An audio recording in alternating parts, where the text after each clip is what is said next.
네, 말씀을 계속 이어가도록 하겠습니다. 자, 3절까지 방주에 들어가는 그 노아에게 방주의 원리를 깨우치시는 여호와의 말씀이 이어지고 있고, 4절에서는 이런 표현을 하세요. 7일이면 내가 40주야의 땅에 비를 내려 나의 모든 생물을 지면에서 쓸어버릴 것이다. 이렇게 표현을 해요. 자, 먼저 이해해야 되는 거는 7일이에요. 자, 7일 후에라고 우리는 시간적으로 인식할 수 있죠. 물론 그럴 수 있어요. 하지만 통전적으로 이해하면 7일 밖이라고 우리가 보는 게 적합해요. 7이라는 건 하나님의 온전한 안식의 숫자예요. 그런데 그 안식의 숫자에서부터 이탈된 세계, 그것은 하나님을 잃어버린 세계를 상징해요.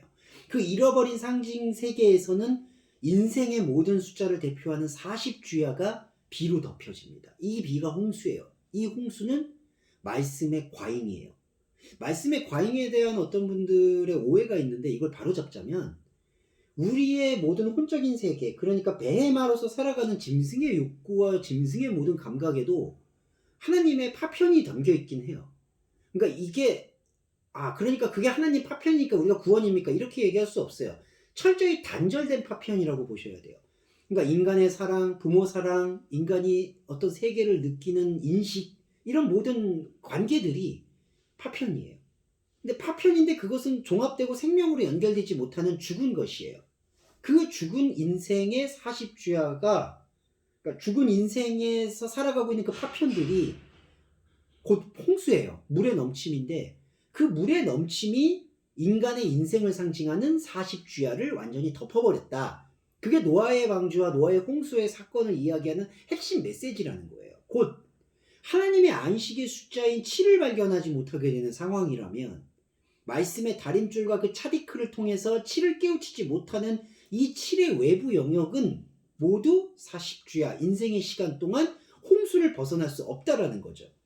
자, 홍수를 벗어날 수 없게 될 때 이 표현을 잘 주목하셔야 되는데, 나의 아시아한 모든 생물을 지면에서 쓸어버린다라고 하잖아요. 이게 하나님이 작정을 해서 40주야를 비를 내려서 쓸어내버린다, 이런 의미가 아니라 7의 밖에, 안식의 밖에 있는 상황 속에서는 하나님이 도리어 7 안으로 생명의 의미를 데리고 오겠다라는 의미가 돼요. 이게 무슨 뜻이냐면, 7의 밖에는 40주야밖에 없잖아요. 그럼 홍수밖에 없는 거예요. 물의 넘침밖에 없어요, 여기는. 그러면 이 물의 넘침 속에서는 하나님의 말씀이 숨을 쉴 수 있을까요? 없을까요? 없어요. 그리고 여기서 하나님의 파편은 오히려 인생에 도움이 안 돼요. 참 이상하죠? 사람이 갖고 있는 진심, 진정성, 사람의 노력, 사람의 가치, 사람의 공력이 하나님의 흔적들인데, 그 흔적들이 7이라는 생명 안으로 응집되지 못하면 이것은 꺼지지 않는 불꽃밖에 안 되는 거예요. 그게 욕망이에요. 그러니까 하나님의 흔적을 닮았는데, 하나님의 진심을 닮은 것 같은데 하나님과 전혀 상관없는 것. 그러니까 그 상황 속에 있는 생물들은 거두어서 하나님이 7 안으로 모으겠다라는 의미가 모든 생물을 지면에서 지우겠다라는 뜻이죠. 그러니까 이게 학살의 원리가 아니라, 그러니까 하나님이 모든 사람들이 죄를 지었기 때문에 내가 쓸어버리겠다, 이런 학살의 뜻이 있는 게 아니라 7의 중심으로 다시 하나님이 말씀의 원형을 회복하겠다라는 뜻이 여기에 담겨 있다고 우리는 읽어내야 되는 거예요. 그러니까 모든 생물을 쓸어버린다는 게 아니라. 자, 이렇게 되면 어떻게 될까요? 중요한 게, 이 말씀을 받아들이게 되면 7의 밖에 있는 것을 인식하게 된 그리스도인은 7의 바깥에서 하나님의 흔적을 하나님 안에서 구한 것이 아니라 하나님 밖에서 하나님처럼 되고자 하는 욕망으로 구현했던 모든 것들을 배설물로 여길 수 있는 생명의 시작점을 확보한 존재가 되는 거예요. 그러니까 그 생명의 시작점을 확보한 존재가 바울의 표현처럼 모든 걸 배설물로 여길 수 있게 된다라는 거죠. 그러면 그 사람의 인생, 그리스도인의 인생에게 7 밖에 있는 하나님의 생명 영역 밖에 있는 모든 것들 안에 남아있었던 인간이 진실과 진정함과 행위라고 믿고 있었던 그 모든 것들은 쓸어내버리는 것에 대해서 기꺼이 받아들일 수 있는 용기가 생긴다는 거죠. 내가 세상에서 지워질 수 있는 용기가 생기는 거예요. 이것도 어떤 눈을 모으는 기도, 어떤 기도, 그런 기도를 통해서, 그러니까 어떤 그런 종교성을 통해서 이루어지는 게 아니라, 내가 하나님의 생명 안에서 7이라는 것을 회복하게 되는 존재 앞에서는 7 밖에 있는 모든 영역의 지워짐을 두려워할 수가 없다. 그거를 깨닫게 된다라는 거죠. 그게 바로 이 7장 4절에 말하고 있는 여호와 하나님의 말씀에 대한 우리의 반응이에요. 자, 우리의 반응이 바로 5절의 노아의 반응과 동일해요. 노아가 여호와께서 자기에게 명하신 대로 다 아시아하였다. 자, 이게 행위를 따라했다는 얘기가 아니라요. 여호와의 하는 말을 알아들었다라는 거예요. 자, 순종은 들음에서 옵니다, 여러분. 말씀과 구원은 들음에서 와요. 그 들음이 어떤 들음이죠? 제대로 된 들음인데, 제대로 된 들음이 어떤 지식적 들음을 얘기하나요? 아니에요. 지식적 들음이 아니라 말씀의 차디크 의로움을 통해서 말씀 아닌 모든 외곽의 것들을 할례시키는 그러한 과정을 과감하고 영적으로 수용할 수 있는 태도가 바로 지식을 넘어선 영적인 아시아 들음이에요. 행함이에요.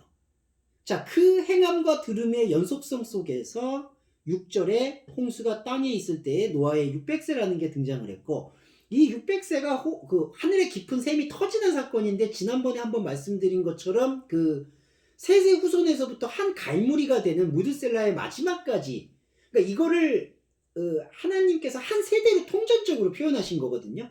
그러니까 한 세대 전체가, 그러니까 노아의 600세 나이 때 그 홍수가 터졌다는 얘기는 크로노스적인 시기적으로 그때 딱 터졌다는 얘기를 암시하려는 게 아니라 통전적으로 셋의 후손에서 이어져서 무드셀라로 마무리되는 그 게네아스나 혹은 똘레도트라는 이 그 세대의 개념 안에서, 아까 노아가 인생에서 그 인생 전체가 방주로 들어가잖아요.